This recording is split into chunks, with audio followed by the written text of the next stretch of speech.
biasalah saya akan ikut percakapan saya kuliah lain. Saya bawa dua tajuk. Saya akan cuba ringkaskan. Pertama, taufik, yang kedua hidayah. Apa mana hidayah?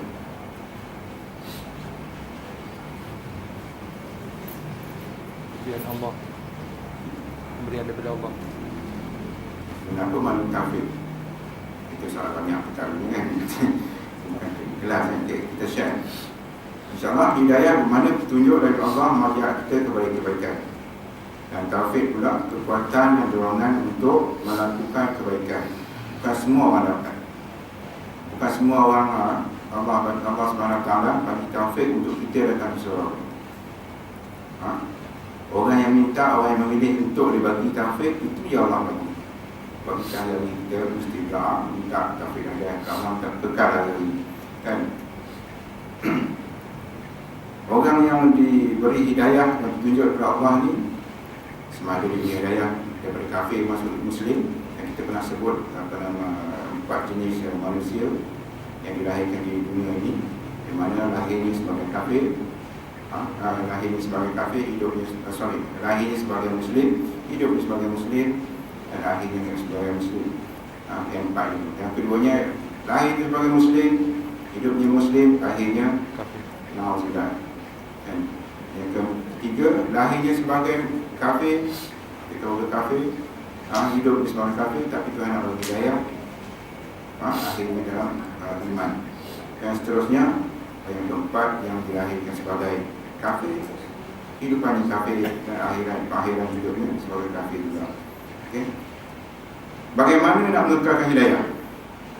Ini catatan yang saya ambil di masa ceramah perdana sebetulnya Mahajirah di Muazzam itu. Ada 8 perkara untuk mendapat hidayah.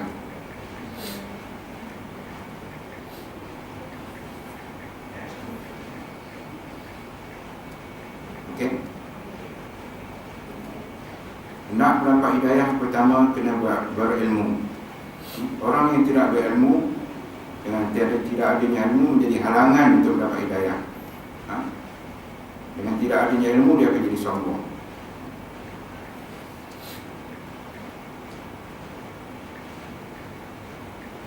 Sebab kita pernah ada Rasulullah, hadis Rasulullah, menggunakan sesuatu, man arada dunia fa'alihi bi'ilm, man arada dunia akhirat bi'amalihi bi'ilm. Saya suka ulang yang sama sebagai ingatan. Man arada dunia wal akhirah bi'amaliha bi'ilm. Maknanya kalau kita nak ada hidayah, nak kekal hidayah ni, kita kena ada ilmu. Kena cari ilmu.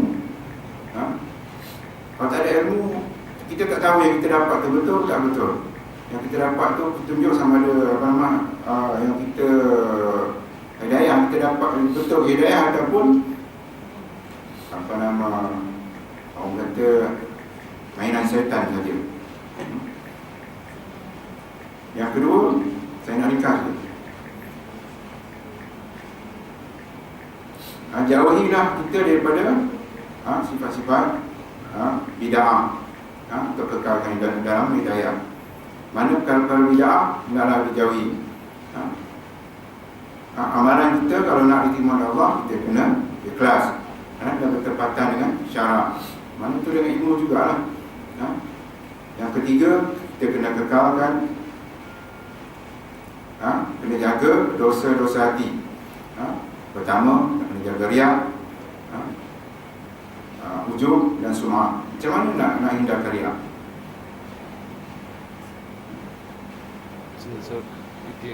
Macam mana nak hindarkan riak? Benda ni sikit banyak semua orang ada.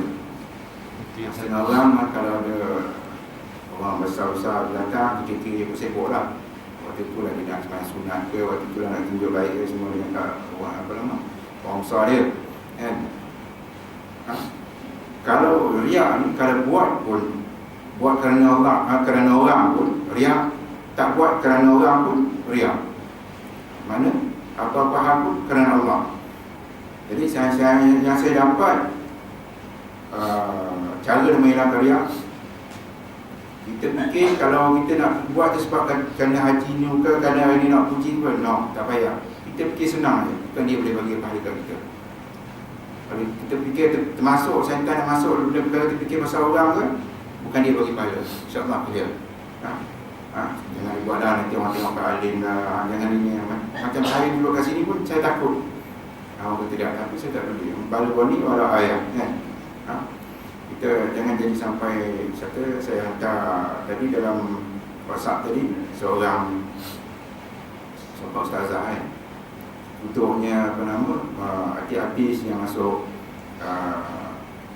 laki lain daripada dia, kata jadi keluar daripada artis, tinggalkan artis punya apa nama tu jadi ustazah ke semua tu.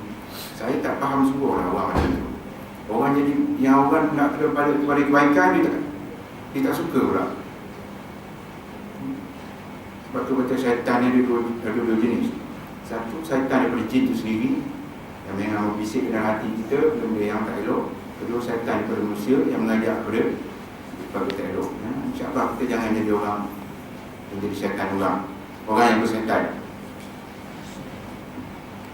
Yang ketiga, yang keempat, kita tanya ringkas untuk mengekang dalam hidayah, menjauhilah daripada dosa-dosa besar. Apa dia dosa besar?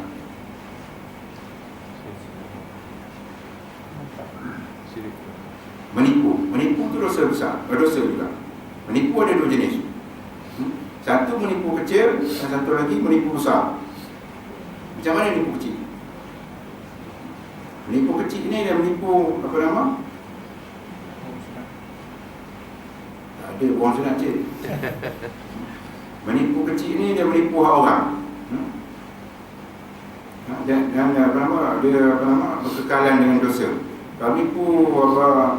Satu lagi menipu diri sendiri. Itu tak santun orang. Itu menipu kecil lah. Kalau menipu besar ni berlibat ke orang lain. Memandang remeh dosa pun dipanggil dosa besar juga. Okay? Kita jangan sampai nak buat sesuatu yang baik tu sampai menghalalkan benda yang tak betul. Maksudnya walaupun kita berniat baik, tapi kita pusing cakap, macam-macam lah. Nak kata walaupun benda tu tak yang kita buat tu berniatnya betul, berniat pada niat betul, tapi cara kita buat tak betul, menipu orang ke semua macam-macam lah. Okey, mungkin tak faham pun saya nak laju ya. Jadi Ustaz sampai. Okey. Yang kelima, memandang remeh. Jangan memandang remeh tu. Ya Allah tutup aibnya. Yang dikira besar dosa kalau kita dedahkan pula. Maknanya dia macam contohnya dia kata tadi aku macam-macam lah dia katalah dia macam mana sebut maknanya kalau dia Allah dah tutup aibnya, tapi dia cuba nak tunjukkan, nak beritahu orang juga. Malam tadi aku gini. Allah tak, dia dah tutup aib, dia sendiri yang mencerita ke orang. Itu lagi dosa besar. Dan tadi yang seterusnya syirik yang kita tak sedar lah. Dalam tidak sedar, contoh tadi itu riya. Yang seterusnya berlebihan dalam sesuatu perkara seperti berpakaian. Ini akan menyebabkan kita jauh daripada hidayah. Maknanya extra and over lah pakaiannya. Maksudnya gila brand dah apa benda semua ni lah. Okey, yang ke-8, kelalaian. Kita lalai sehingga merosakkan diri dalam dikira dosa besar. Lalai, macam-macam jenis lalai. Lalai dalam sembahyang, lalai dalam tanggungjawab, sebagai seorang isteri ke, sebagai suami ke, anak ke, melalaikan tanggungjawab kita. Ke-9, taksub dalam adat dan budaya sehingga langgar perintah Allah. Ini macam tadi, macam khutbah tadi lah. Khutbah tadi cerita pasal aku nak kenal. Kita nak jaga sangat adab. Kita nak jaga sangat adab. Senang dulu masa saya kecil-kecil dulu, kalau nak majlis akad nikah semua ni, mereka kahwin, adalah dibuat sangka lah apa semua. Ini sebab keturunan dah apa semua ni orang dulu-dulu. Itu sampai jadi benda yang syirik lah.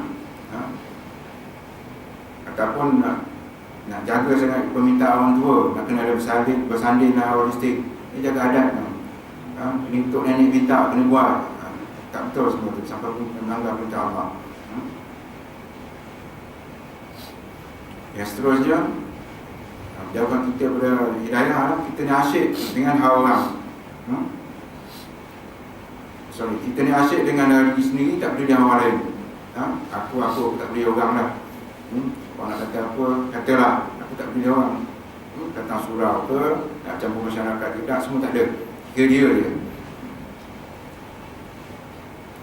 Saya tertarik kepada apa nama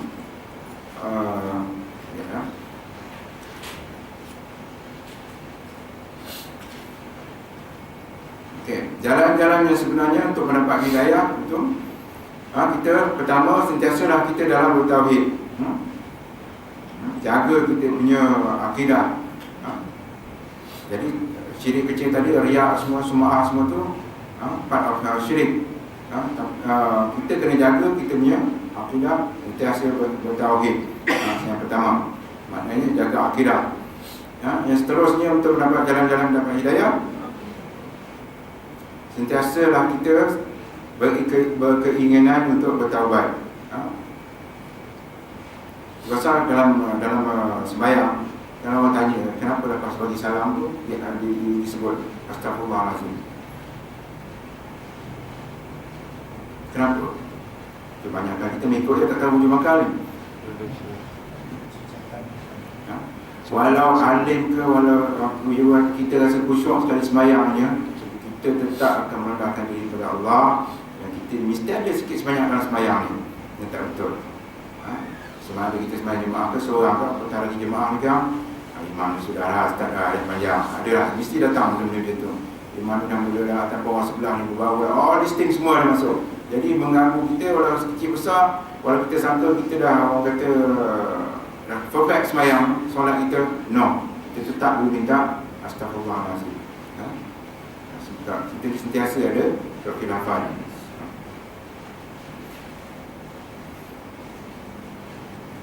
Jalan ketiga untuk kita mendapat hidayah, orang yang mempelajari dan berusaha memahami agama. Sesiapa yang beri kebaikan diberi Allah kepahaman agama. Macam kalian sekarang yang datang ada sekalian ni, macam abang kakak semua ni datang untuk cari ilmu. InsyaAllah dengan jalan ilmu, ada di majlis-majlis ilmu, Allah akan sentiasa menjaga kita untuk dapat hidayah, sentiasa diberi hidayah oleh Allah SWT. Yang keempat, untuk mengekalkan diri mendapat hidayah, orang yang melakukan kebaikan, sentiasa kita melakukan kebaikan dan meninggalkan kejahatan. Itu standard kan. Yang kelima, orang yang sentiasa membaca dan amal dan mengajar Quran. Dan kekal dalam hidayah, sentiasa kita membaca dan mengamal segala isi Al-Quran. Sayyidina Umar pun nak ditanya.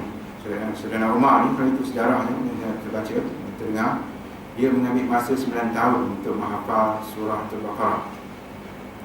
Jadi sahabat lain tanya, kenapa lama Amir Mubinin nak menghafal surah Al-Baqarah ni? Dia kata, selagi aku tak amalkan, selagi aku tak hafal dan aku tak amalkan ayat tu, aku tak akan hafalkan seterusnya. Begitu orang kata jaga hati-hatinya orang dulu dahulu. Kita sekarang tingkat pada diri masing-masing nak hafal Al-Quran ke sentiasa. Yang paling penting baca Al-Quran sentiasa. Kalau kita nak tidur, kita baca suratul Kahfi, suratul Al-Mulk, susah, kalau terlupa nak baca al-Mulk tu, praktiskan dalam, kalau hafal lah, baca dalam sunnah, solat sunnah lepas isyak tu, kita baca surah al-Mulk. Jadi kita tak lupa seperti itu, kadang-kadang kita lalai. Okay, insyaAllah Ustaz dah sampai, kita bagi Ustaz sambung kuliah ni. InsyaAllah apa yang baik daripada Allah, apa yang lemah atau yang terpatuh daripada termasuk sendiri. Assalamualaikum warahmatullahi wabarakatuh. Waalaikumsalam.